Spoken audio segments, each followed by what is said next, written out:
Sir Mollywood సంబంధించి already మనం మాట్లాడుకునే ఉన్నాము.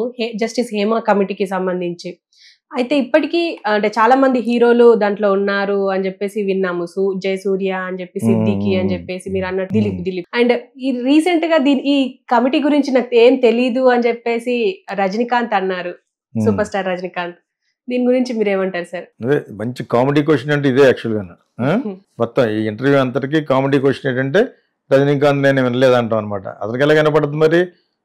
సంచేత వీళ్ళంతా కూడా ప్రబుద్ధులు. ఇంకా పెద్ద పెద్ద హీరోలు ఉన్నారు మలయాళంలో.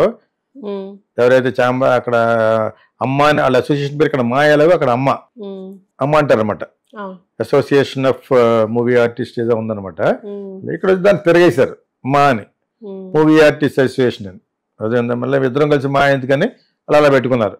అదే అక్కడ అమ్మ, ఇక్కడ మా ఆర్టిస్టులకు సంబంధించింది అనమాట. వాళ్ళ మొత్తం టీం అంతా కూడా, ఎలక్ట్ అయిన టీం అంతా కూడా, ఇంక్లూడ్ మోహన్ లాల్ మెయిన్, వాళ్ళందరితో పాటు అందరూ రిజైన్ చేస్తారు. ఎందుకంటే ఆవిడ చుట్టుకుంటుంది. ఎందుకంటే వాళ్ళని స్పెసిఫిక్ గా మెన్షన్ చేసింది ఆవిడ.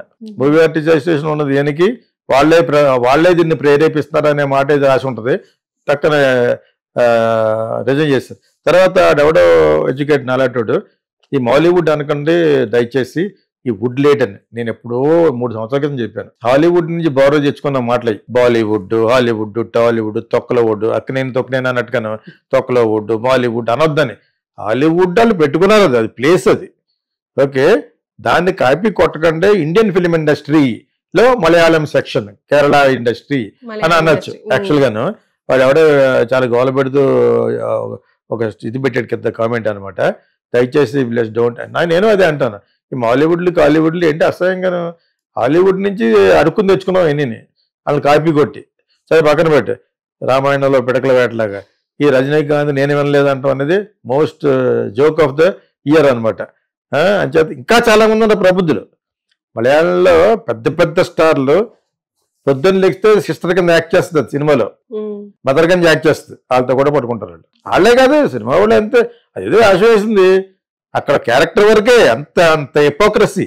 కనీసం నా సినిమాలో ఇది చెల్లి కింద కూతురు కింద యాక్ట్ చేద్దాన్ని కూడా వదలరు వాళ్ళు.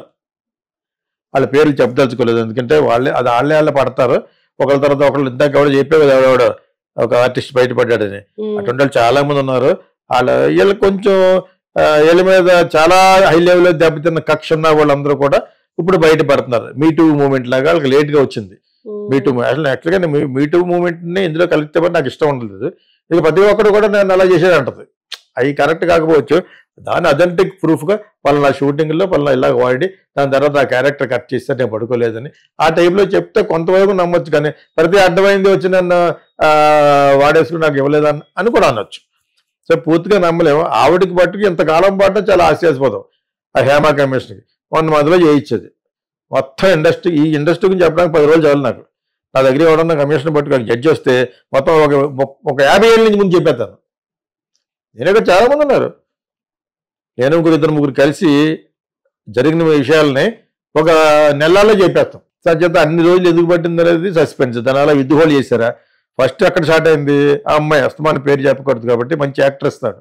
భావనకి జరిగిన అన్యాయం దిలీప్ చేశాడు కాబట్టి అక్కడ నుంచి స్టార్ట్ అయ్యి కమిషన్ వేశారు. లేకపోతే దాని ఒక్కదాని మీద ఎటువంటి ఎంటైర్ ఇండియన్ ఫిల్మ్ ఇండస్ట్రీ మీద వేయాలి. ఆ Hema commission should have done the complete thorough research R&D work on entire Indian film industry.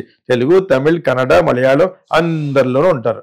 అక్కడ మలయాళంలో జరిగింది కాబట్టి ఆ కేసు మలయాళం వెళ్ళింది కాబట్టి ఆయన ఎంటైర్ మలయాళం ఇండస్ట్రీ మీద చేయమని వస్తే ఆవిడ చేసింది. ఎన్ని సంవత్సరాల? 5 సంవత్సరాల.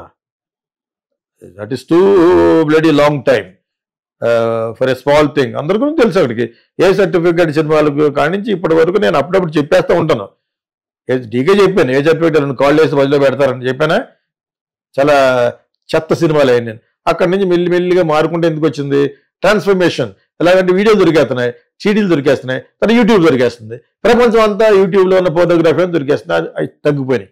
లేకపోతే పరమ చెత్త సినిమాలు మలయాళం నుంచి వచ్చాయి ఒక సెక్షన్, ఇంకో సెక్షన్ మంచి సినిమాలు. ఆడూరు గోపాలకృష్ణ ఆర్ట్ సినిమాలు, ఆడూరు గోపాలకృష్ణ, పద్మరాజన్ గారు, వీళ్ళందరూ కూడా మంచి మంచి సినిమాలు తీశారు. తర్వాత middle of the road directors వచ్చారు, షాజీ అండ్ చాలా మంది ఉన్నారు, మంచి మంచి డైరెక్టర్లు వచ్చారు.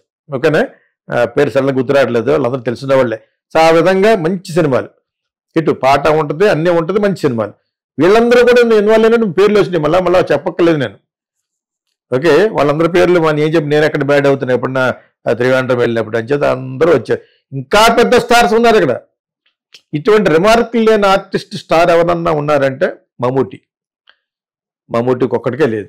ఆయన ముస్లిం కదా, చాలా డిసిప్లిన్గా ఉంటాడు. వాళ్ళ అబ్బాయినే యాక్టర్ అవ్వడానికి ఆయనకి ఇష్టం లేదు యాక్చువల్గా. మరి నేను అవుతాను చెప్పేసి అమెరికా చదువుకున్నప్పుడు వచ్చేసి అయ్యాడు, సక్సెస్ అయ్యాడు, హ్యాండ్సమ్ బాయ్. అతనికి అర్జెంట్కి పెళ్లి చేశారు. ముస్లిమ్స్ చాలా స్ట్రిక్ట్గా ఉంటుంది తెలుసు కదా. ఇటువంటి యథవేషాలు చాలా మంది వేయరు, చాలా యథవేషాలు వేస్తారు. అక్కడ అన్ని చోట్ల గుడ్ బ్యాడ్ ఉంటుంది. So Mammootty comes under good actor, kiss చేయడాలు అవి పెట్టుకోడు. హీరోయిన్ యాక్ట్ చేసిన డిమాండ్ చేస్తున్నా కూడా రాసేవాళ్ళు అవి రాయరు మమ్ముటికి. నేను విన్నది నిజం కూడా. ఐ థింక్ ఇండియాలో ఇంక ఏ ఆర్టిస్ట్ అంత రెస్ట్రిక్షన్స్ ఉండదు అనుకుంటాను. మరి ఆయన మతం సంబంధించి ఆయన అలా ఉండడు. మంచి సినిమాలు చేస్తాడు, కిల్లర్ కింద చేస్తాడు, నాట్ ఫర్ ఎ గర్ల్. చూసుకొని కావాలంటే మీరు. సో అలా ఒక మమ్ముటి తప్పితే మిగతా వాళ్ళు అందరికీ ఉన్నాయి. అలా అందరూ 90% పీపుల్ ఆర్ లైక్ దట్. కాకపోతే వాళ్ళు నిజంగా వాడుకున్న తర్వాత వేషాలు ఇస్తే అది పెద్ద తప్పు అవ్వదు. వాడుకున్న వేషాలు ఇవ్వకపోవటం వల్ల దెబ్బతిన్న వాళ్ళు చెప్తున్న మాటలు మనం వింటున్నాం. ఇలా చెప్పుకోలేని ఎంతమంది ఉంటారు, కోలేని కొంతమంది సంసారం చేసుకుంటూ ఉంటారు. ఇలా చెప్పడం వల్ల హస్బెండ్కి బ్యాడ్ అయిపోదు. చెప్పలేని వాళ్ళు చాలా మంది ఉంటారు కదా. వాళ్ళు పెళ్లి అయిపోయి పిల్లలతో సెటిల్ అయిపోయి ఒకప్పుడు నన్ను ఇలా చేసేట వల్ల స్టార్ అని అందరూ డెలిబరేట్గా చెప్పలేరు. ఆ విధంగా బ్యాడే. నాట్ ఓన్లీ మలయాళం అన్నాను, it is there for Telugu, Tamil, Kannada అన్నిట్లోనూ ఉంది. వాళ్ళ డబ్బులు ఇచ్చిన తర్వాత డబ్బులు కూడా ఏమైనా పీపుల్ వారు, కొంతమంది ఫిలిం పీపుల్ ప్రొడక్షన్ ఇస్తాడు వాడు, ఆ ప్రొడ్యూసర్ ఇస్తాడు వాడు, అంత ఓసీగాళ్ళు అంటారు. ఓసీ అంటే వన్ క్రెడిట్ చెత్తగాళ్ళు అప్పలాగా చేసుకుంటారు కదా ఉంటారు. ఇప్పుడు అంతా ఇన్స్టాగ్రామ్ అంతా వచ్చింది, ప్రతిది కూడా ఎడ్యుకేషన్ కూడా అప్లై అయిపోయింది అనమాట. ఫ్రీగా చెప్తారండి మీ ఇన్స్టిట్యూట్లోనే. ఒక తర్వాత నేను యూఎస్ నుంచి మాట్లాడుతుంది, 4 రోజులు అంతా అయిపోయింది, అంత స్థామత ఉన్న అమ్మాయి. అది నేను ఇలాగా అనుకున్నానండి అంటుంది అనమాట. But now I understood will pay అని ఒకటి. ఇంకోటి ఇంత డబ్బు పెట్టి నేను ఈ విధంగా నేర్చుకుంటే ఎలా ఉంటుంది నన్ను అడుగుతుంది కదా. అది తెలియదు ఉపయోగించి ఫోన్ పెట్టా అన్న. అమెరికాలో కూర్చొని ఇక్కడ వెళ్ళాడు, అక్కడికి వెళ్ళాడు, ఇక్కడ బేవర్స్ కల్లా అక్కడికి వెళ్తారు. ఆ బేవర్స్ బుద్ధి ఎక్కడికి పోతుంది? ఓకే, ఎడ్యుకేషన్ నేర్చుకున్నప్పుడు డోంట్ స్పెండ్ మనీ. ఐఏఎస్కి వెళ్ళలేదు, ఖర్చు పెట్టలేదు. అలాగే ఫిలిం ఇండస్ట్రీలోకి అథెంటిక్గా ప్రొఫెషనల్గా రావాలంటే they should spend money with Geetha Krishna, not Tom Dick and stupid ఇన్స్టిట్యూట్లు కాదు. వన్స్ అగైన్ ఈ సందర్భంలో ఇది చెప్పానంటే డబ్బులు ఇవ్వకుండా కూడా అమ్మాయిల దగ్గర పడుకునే వాళ్ళు ఉంటారు. మేబీ మలయాళంలో ఎక్కువ ఉన్నారేమో ఆవిడ కమిషన్ ద్వారా. అదే కమిషన్ ఈ 4 ఇండస్ట్రీ మీద కూడా వేస్తే అప్పుడు అర్థం అవుద్ది. అదే కమిషన్ కాకపోతే ఇంకొక జడ్జినో రిటైర్డ్ జడ్జినో వేస్తే బ్రహ్మాండంగా వస్తుంది. Why give me a contract, I will do it. నేను ఎందుకంటానంటే నువ్వు చేయగలవు అంటారు, చేయగలను, ధైర్యంగా చెప్పగలను, ధైర్యంగా కోర్టుకి ఇవ్వగలను.